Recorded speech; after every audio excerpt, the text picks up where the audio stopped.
Caríssimos irmãos, caríssimas irmãs, louvado seja nosso Senhor Jesus Cristo. É Dom Petrini que está falando, comentando o Evangelho. Nós estamos diante de fatos, de situações que chamam a atenção, inclusive das autoridades daquele momento. Porque na primeira leitura, tirada dos Atos dos Apóstolos, nós vemos que os discípulos continuam a obra de Jesus.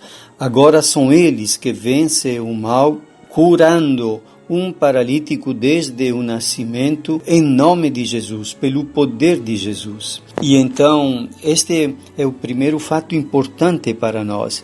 Aquela potência divina de vencer o mal e a morte não foi embora, não desapareceu desta terra, continua agindo através das pessoas que Deus chama, que Ele escolhe, que Jesus envia. No caso da primeira leitura, o relato se refere então a Pedro e João, que estavam indo ao templo e curaram um paralítico. Mas podemos entender como todos os santos em sua vida realizam exatamente obras pelo poder de Deus que são admiráveis e que superam de muito a própria capacidade. Basta recordar Irmã Dulce e tudo que ela realizou, certamente não por uma capacidade pessoal, mas pela presença do ressuscitado que se serviu dela e agiu através dela. Uma segunda coisa que me parece importante é que, enquanto as autoridades judaicas que condenaram Jesus à morte pensavam, esperavam que o grupo dos seguidores de Jesus se dispersasse, aconteceu o contrário. E sempre a primeira leitura dos Atos dos Apóstolos destes dias está dizendo que aumentava o número daqueles que acreditavam no Senhor. E então, a terceira coisa que eu quero recordar é que os apóstolos aproveitam de todas as circunstâncias, até mesmo quando estão ameaçados e aprisionados, para fazer o grande anúncio da ressurreição e desta potência divina que vence o mal e a morte e que é colocada à nossa disposição. Assim Pedro, por exemplo, na primeira leitura, diz assim: Ficai, pois, sabendo todos vós e todo o povo de Israel, é pelo nome de Jesus Cristo de Nazaré, aquele que vós crucificastes e que Deus ressuscitou dos mortos, que este homem está curado diante de vós. Jesus é a pedra que vós, os construtores, desprezastes e que se tornou a pedra angular. E depois Pedro tira como que uma conclusão: e nenhum outro a salvação, pois não existe debaixo do céu outro nome dado aos homens pelo qual possamos ser salvos.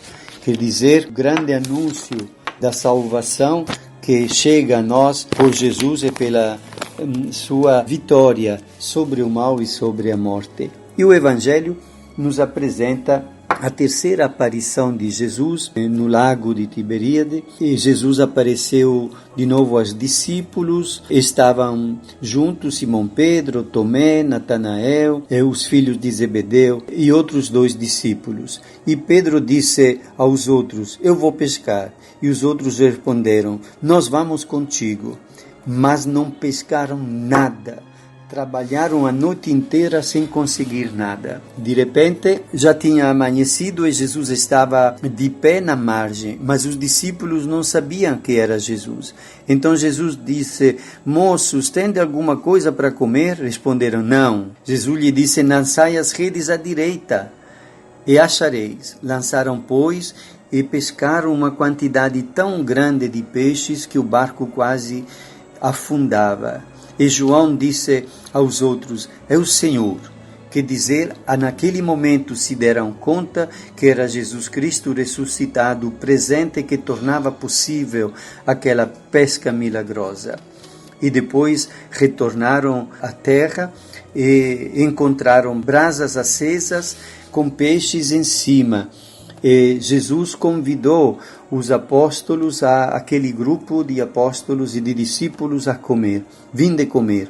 Eles sabiam que era o Senhor. Esta era a terceira vez que Jesus, ressuscitado dos mortos, apareceu aos discípulos. É claro que quem escreveu o Novo Testamento, particularmente este Evangelho de São João, que hoje é lido na missa, eram testemunhas oculares, que puderam dizer, eu estava lá, eu sei do que estou falando, porque eu mesmo estava naquele barco e depois comi aquele peixe que o Senhor nos ofereceu na praia.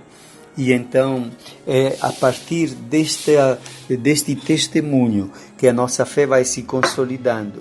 Mas é claro que ela se fortalece, tornando-se uma convicção, quando nós também podemos fazer a experiência em nossa própria existência humana, agora, desta potência divina que atua, que age, porque perdoa os nossos pecados, porque renova o ânimo para enfrentar desafios, porque abre e descortina horizontes, iluminando a nossa inteligência de tal maneira que podemos compreender coisas que antes não tínhamos e nem sequer imaginado, porque nos tornamos capazes de realizar algo que seria impossível se contássemos apenas com nossas capacidades humanas.